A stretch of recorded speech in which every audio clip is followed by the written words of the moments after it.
Magandang tanghali po, Tacloban, lahat ng mga driver, dispatcher, mga pasahero, tendero, tendera, mga negosyante malaki-maliit, at lahat ng tagapangasiwa sa terminal na ito.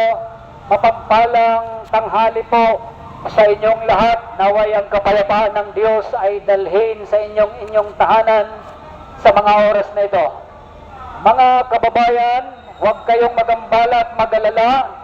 Wala po akong kasama para lapitan kayo at bigyan ng sobre o supot para humingi ng pera dahil sa pangangaral ng salita ng Diyos.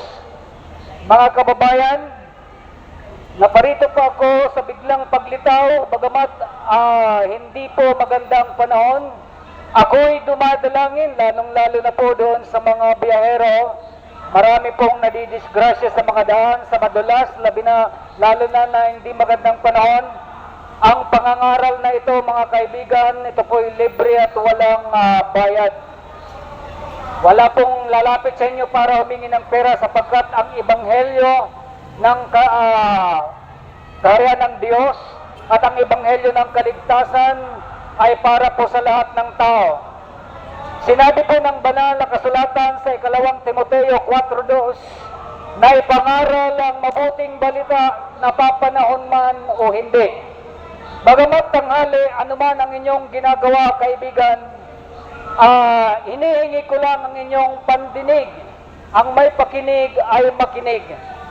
Sabi pa nga ng ating Panginoong Jesucristo, Lucas 11:28, higit na mapalad ang nakikinig ng salita ng Diyos. Mapalad po, bakit po? Lalong-lalo na po sa mga biyahero. Sa mga biyahero, sinasabi po sa aklat ng Kawikaan 1:33, sabi po doon, ang sino mang nagsisikap makinig ng salita ng Diyos, sa anumang paraan siya'y ilalayo sa anumang kapahamakan o mga kasamaan na nangyayari sa hindi natin inaasahan. Sa mga unahan ay hindi natin nalalaman ang mga panahon. Kaya ang pakikinig ko ng salita ng Diyos, hindi upang para yumaman at manghingi ng pera. Ang ebanghelyo po, ang mabuting balita po ay para sa kaligtasan ng tao. Lahat ng tao ay dapat pangaralan dahil ito'y pangunahing utos ng ating Panginoon nang nabubuhay pa dito sa sanlibutan.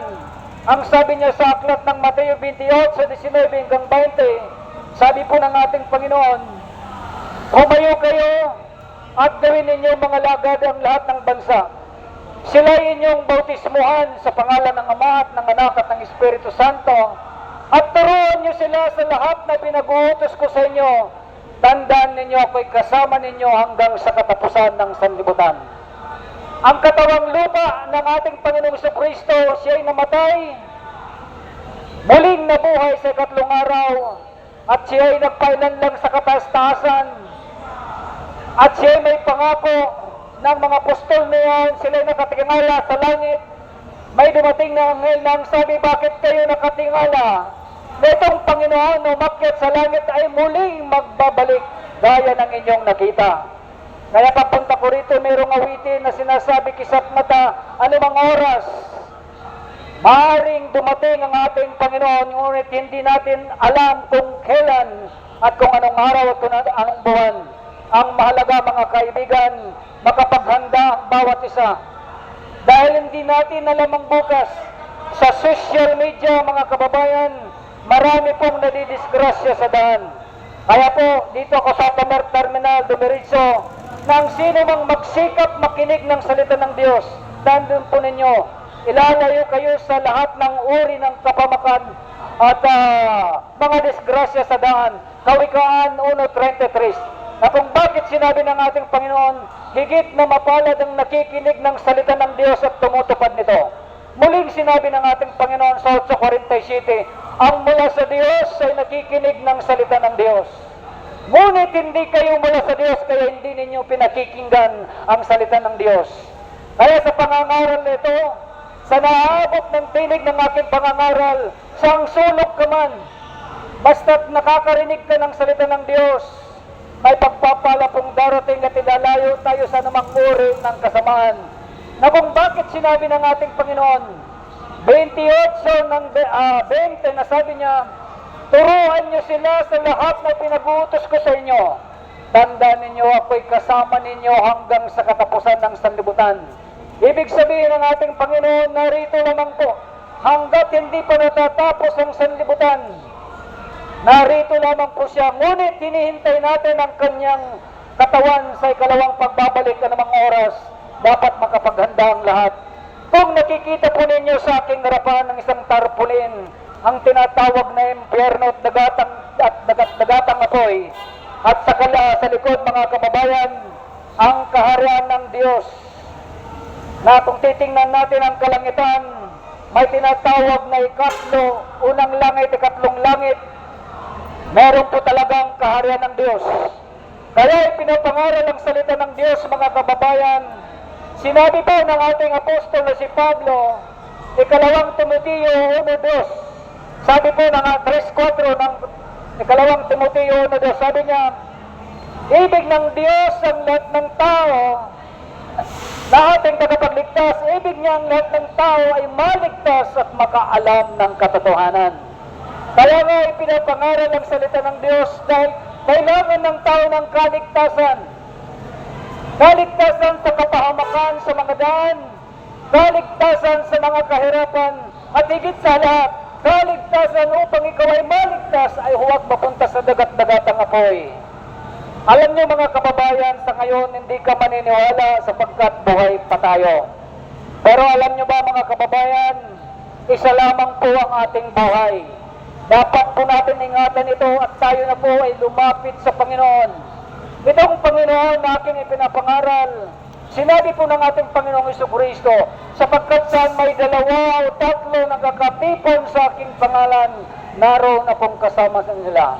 Sapagkat ang tunay na Diyos na aking pinapangaral, sabi ng ating Panginoon mismo sa Juan 4:23 hanggang 24, sapagkat ang tunay na mga umiibig sa Diyos ay sasamba sa Kanya sa Espiritu at sa katotohanan. Ang Diyos ay Espiritu, ang sino man sa Kanya ay sumamba ay sasamba sa Kanya sa Espiritu at katotohanan. Naman bakit sinabi niya, tandaan ninyo ako'y kasama ninyo hanggang sa katapusan ng sanlibutan. Sa makatuwid nandito lamang po siya. Ang Kanyang banal na Espiritu narito lamang po nakatingin sa puso mo at isipan. Mapalad ka kaibigan, sa kunting panahon, sa kunting minuto ng aking pangangaral, saan ka man na naroon, mapapalad po kayo. Ilalayo kayo sa anumang uri ng sakuna o karamdaman basta't isa puso ninyo. At magkakaroon pa tayo ng mahabang buhay dito sa lupa. Sapagkat sinasabi uli sa aklat ng awit, Kawikaan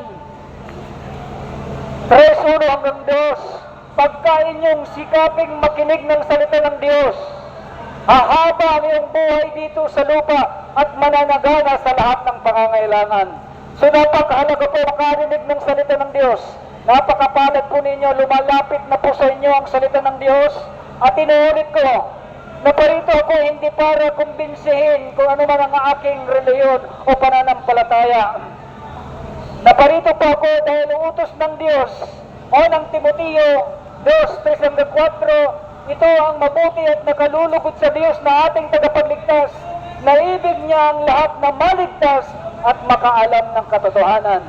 Katotohanan na dapat malaman ng tao na meron po buhay na walang hanggan sa dagat-dagatang apoy. At meron din pong buhay na walang hanggan sa tinatawag na kaharian ng Diyos. Alam niyo mga kababayan kung bakit ipinapangaral ang salita ng Diyos? Hindi para mangulimbat ng pera, humingi ng pera sa daan upang sila sumampalataya sa Diyos. Naparito po ang pangangaral na ito upang maligtas ang inyong mga kakaluluwa. Dahil yung katawan natin, gaya ang sinabi ko kanina, isa lang ang buhay natin. Hebrews chapter 9:27. Minsan lamang ang tao'y mamatay, pagkatapos nito ay ang paghukom. Doon na ang tao maniniwala kapag siya'y nalagutan ng hininga, meron palang tinatawag na paghukom. Mabuti man o masama ang ating ginagawa dito sa lupa, alam po ng Diyos, nakarecord po yan ang ating mga pinaggagawa. Kaya sinabi po ni Apostol Pablo sa 2 Corinthians chapter 5 verse 10, Tayong lahat, kapag tayo'y nawala sa mundong ito, kapag tayo'y nalagutan ng hininga, anumang oras pwede tayong kunin dahil ang ating buhay ay katulad ng usok. Minsan nakikita, minsan nawawala. Santiago 4:14, hindi natin alam ang mangyayari bukas sapagkat ang ating buhay ay tulad ng usok, biglang lumilitaw at biglang mawawala. Kaya pinapangaral ang salita ng Diyos upang makapaghanda, upang malaman ang katotohanan na meron po talagang dagat-dagatang apoy o tinatawag na impyerno. Pag namatay ang isang tao, haharap po siya sa hukuman, mabuti man o masama. Kaya ngayon, sa inyong pakikinig ng salita ng Diyos, alam nyo ba ang dahilan kung bakit ang mga tao napakahirap makapasok sa kaharian ng Diyos? Sapagkat sinasabi po ng banal na kasulatan, sinabi ng ating Panginoon sa 7:21 ng Mateo, hindi ang lahat tumatawag sa akin, Panginoon, Panginoon, ay papasok sa kaharian ng langit, kundi yung lamang sumusunod sa kalooban ng aking Ama na nasa langit. Marami po mga samahang pananampalataya, iba't ibang relihiyon, iba't ibang klase pagtawag sa iyo, kaibigan, para makilala mo ang Panginoon. Ngunit alam niyo ba ang pagpasok sa kaharian ng Diyos? Sinabi ng ating Panginoon sa Mateo 22:14, marami ang tinawag, datapot kakaunti lamang ang nahiram. Sa makatuwid, napakahirap po ang pagpasok ng kaharian ng Diyos. Bagamat lahat ng mga sekta o reliyon nagnanasa na makapasok sa kaharian, ngunit alam niyo ba, sinabi ng ating Panginoon sa aklat ng Mateo 7:13-14, sabi niya, pagsikapan niyong pumasok sa makipot na pintuan. Maraming nagpipilit na pumasok, ngunit hindi makapasok, at kakaunti lang ang makakasumpong na yaon. Ngunit malapad at maluwang ang daang patungo sa pagkapahamak, at marami ang dumadaong doon. Kaya mga kababayan, ipinapangaral ang salita ng Diyos. Baka isa sa inyo dyan na nakikinig ng salita ng Diyos, na isa na piliin ng Panginoon na makapasok sa kaharian ng Diyos. Marami ang dumadaan sa maluwang at malapad na daan. Ngunit ang makipot na pintuan, makitid at kukunti lang ang nakakasumpok niyaon. Alam niyo ba kung bakit ang tao napakahirap makapasok sa kaharian ng Diyos? Hindi po nila namamalayan ay papunta na pala sila sa dagat-dagatang apoy. Ano man ang uri ang iyong pananampalataya o relihiyon, kung ginagawa po natin ang mga labag sa kalooban ng Diyos, ay hindi po talaga tayo makakapunta sa kaharian ng Panginoon.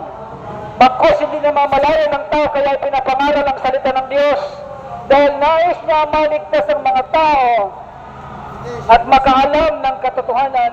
At ito po mga kaibigan, ang lahat pala ng tao papunta sa dagat-dagatang apoy. Sinabi po ng ating apostol na si Pablo, 1 Corinthians chapter 6, 9 and 10, sabi po ng ating Panginoon sa pamagitan ni Pablo, hindi ba ninyo alam ng mga makasalanan ay walang bahagi sa kaharian ng Diyos?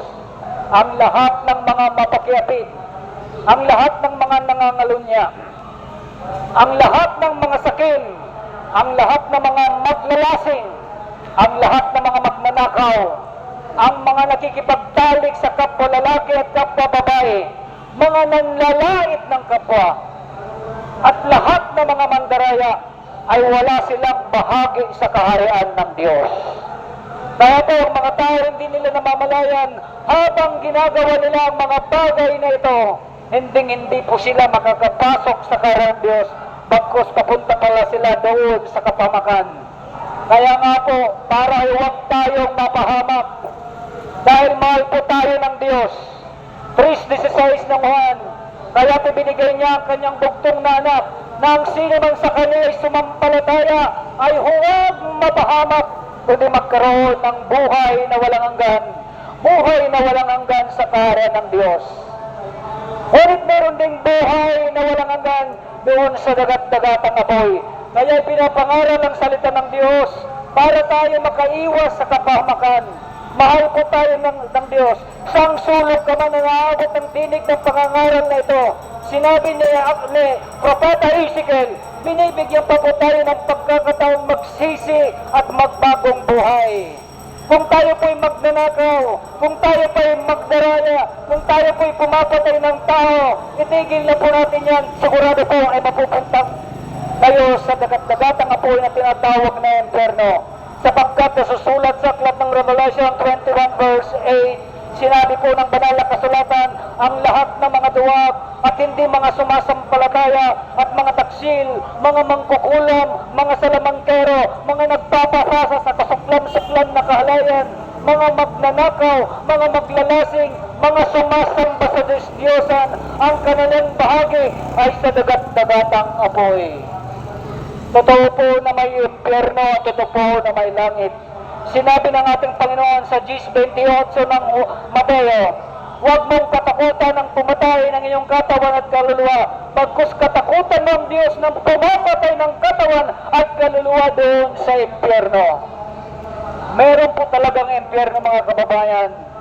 Kaya pinapangaral ang salita ng Diyos na pakinggan mo ang aral na ito dahil mahal ka niya. Dahil nais niyang maligtas ka, itigil mo na po natin ang mga gawang masama dahil walang lingid sa kaalaman. Lahat na tinitingnan niya tayo, walang natatago sa atin. Pero ang kanyang espiritu ay narito sa lupa, tinitingnan lamang po tayo, mga kababayan. Kaya po, ako po ay dumadalangin at nagpapasalamat sa inyong panahon sa pakikinig sa salita ng Diyos, lalong-lalo na po sa mga biyahero. Tandaan po ninyo kung kayo nagbabasa ng banal na kasulatan, Kawikaan 1:33, na ang sino mang magsikap makinig ng salita ng Diyos, anumang uri ng kapamakan sa mga daan o kasamaan, ay ilalayo tayo ng Panginoon. Kaya po dalhin po ninyo ang mensaheng ito, dahil nais ng Diyos, nais niya ang bawat isa sa atin ay maligtas at huwag mapahamak. Kaya po ito po yung aking samot dalangin, ang aking ipinapangaral na tagapagligtas sa anumang oras ay muling babalik. Ngunit hindi natin alam kung kailan. Ang importante tayo, bago dumating man ang ating Panginoon, bago tayo lagutan ng hininga, tumanggap na po tayo at sumampalataya sa ating Panginoong Jesucristo. Magbasa po tayo ng banal na kasulatan. Magbasa po tayo ng Biblia. Kung wala kayong Biblia, high-tech na po ito na ating panahon niya na. Pwede ka mag-apps, magkuha na apps and Bible, ngan magbasa ka po. Kaibigan, ito po ang pangangaral na pinapaabot ng Diyos sa mga oras na ito. Sa lahat ng aabot ng tinig ng aking pangangaral, mapapalad po kayo. Ako po'y dumadalangin at nagpapasalamat.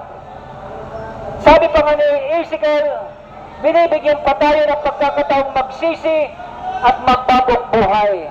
Sabi po ng ating Panginoon, Mateo 6, versikulo 6, sabi niya, pumasok ka sa iyong silid at manalangin ka sa Diyos na hindi mo nakikita.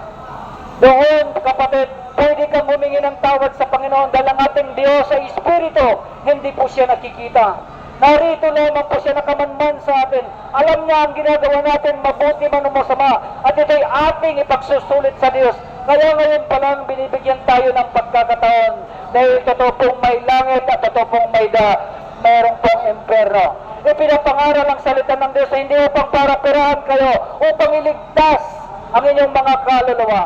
Inuulit ko, ang sabi ng ating Panginoong Diyos sa pamamagitan ni Pablo o ng Timoteo 2:3-4, ito ang mabuti at nakalulugod sa Diyos na ating tagapagligtas, na ibig niya ang lahat ng tao ay maligtas at makaalam ng katotohanan.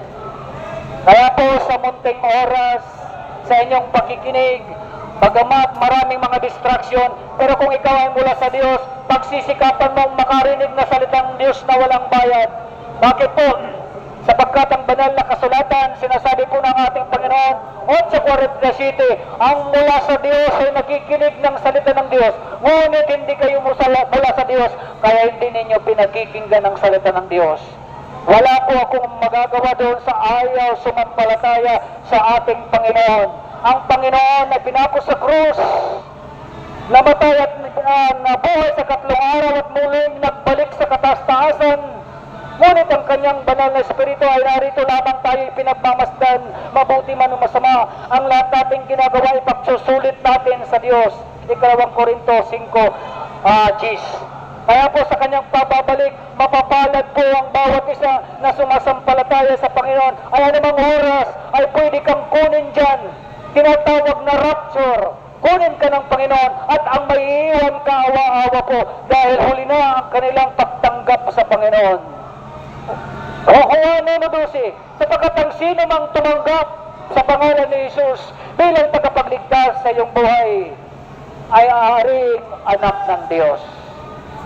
Salamat po sa inyong panahon, saan ka man naroon, lalong-lalo na sa mga biyahero, ating namamalayan na hindi magandang panahon. Ako po'y sumasamot dumadalangin na ikaw na nakarinig ng salita ng Diyos ay ingatan po kayo. Ingatan po kayo na makauwi ng tiwasay sa inyong tahanan. Ang lahat ng mga munting negosyante na nakarinig ng salita ng Diyos, hindi lahat ng panahon kayo'y ganyan. Dahil ang ating Panginoon basta't mananalig at mananampalataya lamang kayo sa Panginoon. Sinasabi niya, kung ang mga maya, mga ibon ay walang silang tirahan, ngunit hindi ko sila pinapabayaan, gaano pa kaya kayo? Huwag lang kayong mandaya, huwag lang kayong magnakaw, huwag lang kayong gumawa ng masama. Bibigyan tayo ng pagkakataong guminhawa ang ating buhay. Kawikaan 3:1 nang sino mang nakikinig ng salita ng Diyos ay haba ang buhay at siya'y pagpapalain. Kaya po mga kababayan, ito po'y blessings para sa inyo upang dalhin ninyo ang kapayapaan ng Diyos. Kaya po mga kababayan, Tacloban o tagasaan ka man papunta sa iba't ibang lugar din sa Region 8, ako'y dumadalangin sa mga oras na ito ang lahat na nakakaabot ng tinig ng aking pangangaral na naway ang